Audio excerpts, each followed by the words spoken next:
දැන් ගොඩක් වෙලාවට අම්මලා තාත්තලා දරුවව ටයිම් ෂෙඩියුල් එකට හදලා තියෙනවා. එතකොට යාට හරියට වෙලාවට කන්න බොන්න ටික හම්බ වෙනවා.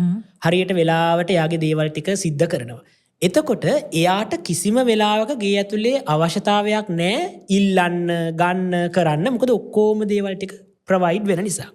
ඒ වගේම තමයි බබා කියලා මොන හරි පොයින්ට් කරලා කිව්ව ගාම ගෙදර කට්ටිය ඔක්කොම දන්නවා මෙයා කියන්නේ මේක තමයි කියලා. ඒතර එයාලා මේ ඔක්කොම දේවල් ප්‍රොවයිඩ් කරනවා. ඒතර එයා හිතනවා හරි ෂෝක් නේ. මං ආය අමුතුවෙන් වචන ඉගෙන ගන්න ඕනේ නැහැ. මට කෙලින්ම මේ විදිහට කතා කරන්න පුළුවන් කියලා. දැන් අපි හිතමු අපි ජපානයට ගියා කියලා. ගිහිල්ලා අපි ජපානයට ගිහිල්ලා දැන් ජපන් භාෂාවෙන් කතා කරන්නේ. එතකොට අපිට සිංහලෙන් කතා කරන්නත් බෑ. ඒතර දැන් එයා ජපන් භාෂාවෙන් කතා කරද්දි අපි පොයින්ට් කරලා කියලා අපි ඉල්ලද්දි එයා ඒක දෙනවා නම් බරු ටික දෙනවා නම් කඩෙන් අපි ජපාන ඉගෙන ගන්න ඉගෙන ගන්න ඕනේ නෑනේ. හැබැයි ඒකට රෙස්පොන්ඩ් එකක් හම්බෙන්නේ නැත්නම් අපි හිතනවා නෑ කොහොම හරි ඉගෙන ගන්න වෙනවා.